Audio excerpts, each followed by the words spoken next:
연대기 성경강좌 초급 제44강 강의를 시작하겠습니다. 신명기 9장에서 13장 내용까지를 정리해 드리도록 하겠습니다. 신명기 공부 중에 있습니다.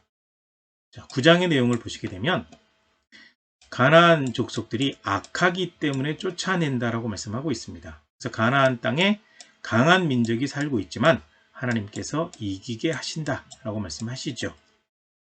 그리고 하나님은 너희 조상들에게 약속하신 것을 그대로 다 이루신다. 그래서 그들이 악하기 때문에 쫓아내고 그 땅을 너희에게 준다. 이거는 너희 조상들에게 약속했던 그대로 하나님께서 행하시는 것이다. 이렇게 말씀하고 있죠.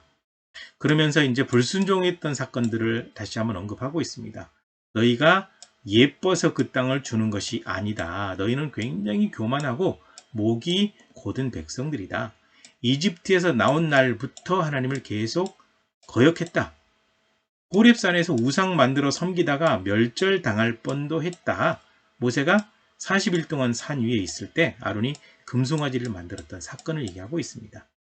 그 다음에 이제 불붙었던 다베라, 그 다음에 반석에서 물이 나왔던 마사, 무리바를 얘기하죠. 그 다음에 이제 탐욕을 부리다 죽었던 기브롯 핫다와, 여기에서도 하나님께서 진노하셨는데 왜 진노하셨냐? 너희가 불순종했기 때문에 진노했고 너희가 질멸당할 뻔했다. 너희는 교만하다. 그러니까 너희는 절대로 교만하면 안 된다라는 취지로 이 모세가 얘기를 하고 있고요. 그 다음에 그런 일이 있을 때 당시에 이제 모세가 기도했다는 얘기죠. 모세가 간절히 기도했기 때문에 이 위에 있는 사건들이 있을 때 백성들이 하나님의 진노를 피할 수 있었다. 그래서 모세의 간절한 기도가 너희를 살렸다. 너희 절대 교만하지 마라. 그 얘기를 모세가 하고 있는 것이 바로 9장의 내용이 되겠고요. 네, 금송아지를 섬겼던 그 출애굽 이후의 사건을 얘기하고 있습니다. 시내산 앞에서. 자, 그 다음에 이제 10장 내용을 보시게 되면 10계명을 다시 받았다. 그래서 이제 우상을 금송아지를 숭배하는 것 때문에 이 돌판을 던져서 깨뜨렸거든요, 모세가.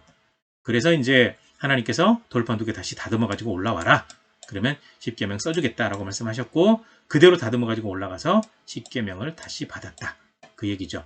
그리고 하나님께서 다시 써주신 그 돌판, 이거는 언약궤, 그 법궤죠, 법궤. 이 안에 들어있다 라고 말씀하고 있죠. 그 다음에 레위지파는 하나님께서 다 책임지실 것이다. 하나님을 섬기는 일을 하기 때문에 그렇다. 그걸 얘기하고 있고요. 그 다음에 하나님께서 요구하시는 것이 이제 또 담겨 있습니다. 하나님께서 백성에게 원하시는 것은 하나님을 경외하고 하나님을 사랑하는 겁니다. 그래서 마음의 할례를 행하고 다시는 목을 곧게 하지 마라. 교만하지 마라. 하나님은 크고 두려운 일을 행하시는 분임을 보았지. 전능하신 하나님이지. 보았지. 그러니까 하나님 앞에서 절대로 교만하지 마라. 하나님은 70명의 조상들을 이집트로 보내서 하늘의 별처럼 많게 하셨고 지금 이렇게 큰 무리를 이루게 하신 전능하신 하나님이다. 그 하나님을 경외하고 사랑해라. 그 내용이 이제 10장에 언급이 되어 있습니다. 그 다음에 11장 내용을 보시면 하나님께서 행하신 큰 일을 얘기하고 있습니다. 하나님을 사랑하고 하나님의 말씀을 항상 지키도록 해라. 하나님께서는 굉장히 놀라운 큰 일을 행하시고 이집트 땅에 10가지 재앙을 내리시고 나오게 하셨다. 그 다음에 광야에서도 놀라운 방법으로 인도하셨다. 너희가 본대로.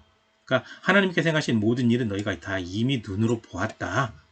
그 하나님 앞에 온전히 거해라. 그리고 주신다고 맹세하신 땅에서 말씀대로 살아라. 가나안 땅에 들어가서 그 얘기입니다. 가나안 땅에서도 너희를 돌보아 주실 것이다. 잘 되도록. 그러므로 하나님의 말씀대로만 살면 된다. 늘 하나님의 말씀을 가까이 하고 묵상하고 듣고 공부하고 말씀대로 순종해라. 라고 얘기하면서 하나님께서 복과 저주를 너희 앞에 두셨다. 라고 말을 하고 있습니다. 하나님의 명령대로 순종하면 복을 받고 다른 신을 따르면 저주를 받는다.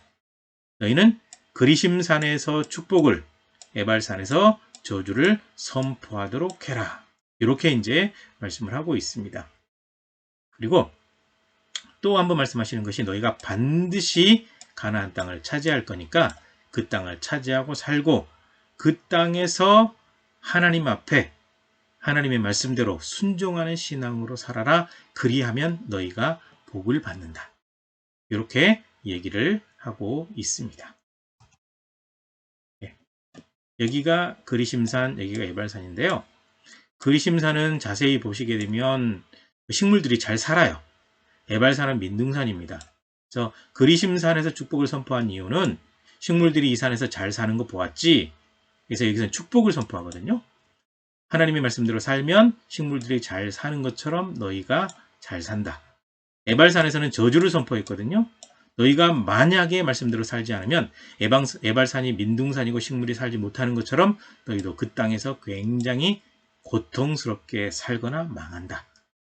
그 상징적인 의미가 담겨 있습니다. 그 다음에 12장 말씀 보시게 되면 하나님께서 택하신 곳에서 예배하라 라고 말씀하고 있습니다.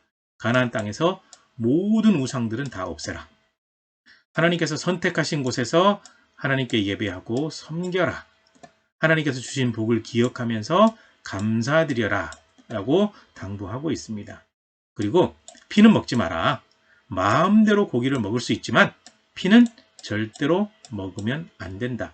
피에는 생명이 담겨 있기 때문이다. 그 다음에 하나님의 말씀대로 살고 선하게 살고 의롭게 살아라. 그리하면 너희가 하나님의 말씀대로 영원히 복을 받을 것이다. 그러면서 또 당부합니다. 우상을 섬기지 마라. 다른 신들을 섬기면 너희가 망할 것이다. 그래서 중간중간 안식일 성수하고 우상에 대해서 나온다고 제가 말씀드린 적이 있죠. 계속해서 언급합니다. 하나님을 떠나게 되면 망하게 되니까. 그래서 굉장히 많이 잔소리를 했는데 이 신명기 말씀만 제대로 공부했더라도 좋았을 텐데 말씀을 잃어버리고 공부하지 않았다가 나중에 망하게 되거든요. 말씀대로 돼야. 신명기를 보시면서 그 부분에 조금 중심을 맞춰서 공부하시면 좋겠습니다. 택하신 곳에서 하나님 앞에 예배하라. 이렇게 말씀하고 있습니다. 그 다음에 이제 13장 말씀 보시게 되면 미혹하는 자들은 죽이라는 겁니다. 거짓 선지자, 거짓 목자, 거짓 목사, 거짓 교역자, 꿈꾸는 자 따르지 마라. 이들은 다른 신에게 인도하는 자들이다. 하나님을 사랑하는지 그렇지 않은지 너희를 시험하실 것이다. 거짓 선지자와 꿈꾸는 자는 다 죽이도록 해라. 그 다음에 이제 우상 숭배하자고 하면 죽이라는 건데 가족들이 우상 숭배하자고 하면 죽어라. 죽이도록 해라. 죽일 때에는 모세가 먼저 손을 대고 용서 없이 죽이도록 해라. 그 다음에 한 성읍이 우상을 숭배하면 사람과 가축까지 다 죽이도록 해라. 그리고 하나님 보시는 앞에서 정직하게 행하면 번성하게 된다. 그러니까 하나님의 말씀대로만 살아라. 없애라는 거 없애고 멀리하라는 거 멀리하고 순종하라는 것 순종하면 된다. 그리하면 하나님께서 너희를 잘 살게 하신다. 이렇게 말씀을 하고 있습니다. 여기까지입니다. 수고하셨습니다.